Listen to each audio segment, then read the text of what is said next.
असेल र? मुक्कामाला गेली आहे ती. कुठं र?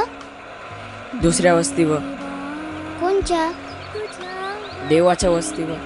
दाद्या, देवाची पण वस्ती असते का र? असते रे बाबा. कुठं आहे देवाची वस्ती? तुला ठाव आहे? सिंड्रेला म्हटल्यावर आपल्या मनात येतो तो सिंड्रेलाचा बूट आणि तिला गवसलेल्या राजपुत्रा, नंतर तिच्या हालापेष्टांचं झालेलं चीज.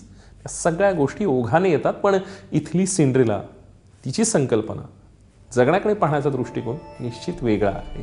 आयुष्यात एखादं स्वप्न पाहणं आणि ते पूर्णत्वाला नेण्यासाठी किंमत मोजताना नशिबाचं दान जर उलटं पडत असेल तर त्याच्याशी 2 हात करण्यासाठी लागते लढायला ती जिगर.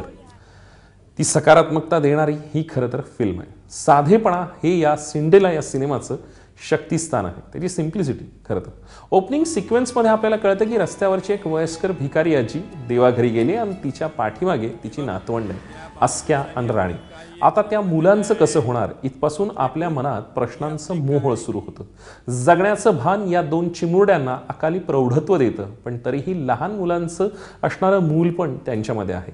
त्यांच्या आयुष्यावर खरं तर आभाळ कोसळलंय. अशा परिस्थितीत जगण्याशी लढाई करण्यासाठी हे दोघंही झुंजतायत. आयुष्याचा अर्थ वगैरे तशा अर्थानं कळण्याचं ते वय नाही, पण त्या निरागस आयुष्यात भुकेला अनन्यसाधारण महत्व आहे.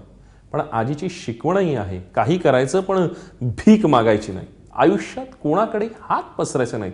अशा विचारांची बूज राखत आयुष्य जगायचं, जपायचं. ते चिमुरड्या राणीला, सिंड्रेला नावाची, तिला बाहुली आवडत असते. त्या बाहुलीची किंमत आणि यांची रोजमर्राची कमाई याचं गणित कसं जुळेल यामध्ये अस्क्या गुंतलाय. दाद्या, ती बाहुली बघ ना, लई झाक दिसते ना. अगं ती मागाची बाहुली हाय. मला बी अशीच पाहिजे.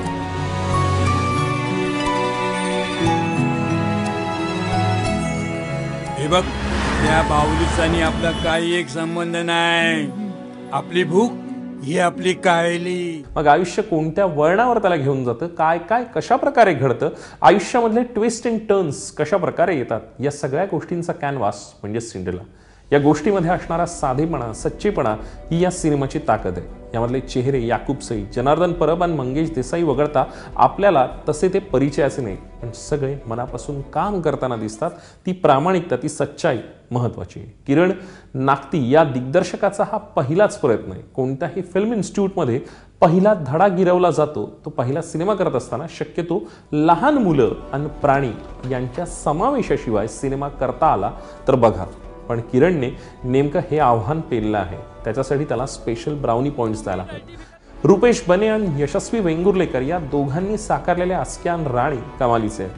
या लहानग्यांचं खरंच कौतुक आहे, कारण त्यांनी ज्या प्रकारे सहजतेने हे काम केलं आहे त्यांचं पाठांतर वा रिॲक्शन्स या महत्त्वाच्या ठरतात. कारण लहान मुलांना छान सुंदर असणारं भावविश्व साकारायला लावणं हे तशा अर्थानं सोपं आहे, पण भिकाऱ्यांच्या वस्तीत राहणं असेल वा त्या साऱ्या वातावरणात स्वतःला कस्टमाइज करून घेणं हे निश्चित महत्त्वाचं ठरतं.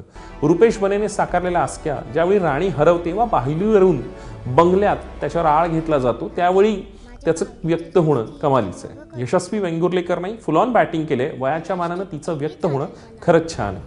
काही सिनेमे चांगले वाईट असतात, त्या प्रकारात येतात, पण हा सिनेमा प्रामाणिक प्रयत्नांचा आहे. नवे चेहरे इंडस्ट्रीमध्ये दाखल होत आहेत, त्यांच्या प्रामाणिक प्रयत्नांचा कोलाज आपल्याला सिंड्रेलामध्ये दिसतो. त्यामुळे या सिनेमाला मी देतोय 2.5 स्टार्स. दाद्या, आपली आत्तू कुठं गेली असेल र? मुक्कामाला गेली आहे ती. कुठं र? दुसऱ्या वस्तीवर. कोणच्या? देवाच्या वस्तीवर. दाद्या, देवाची पण वस्ती असते का र? असते रे बाबा.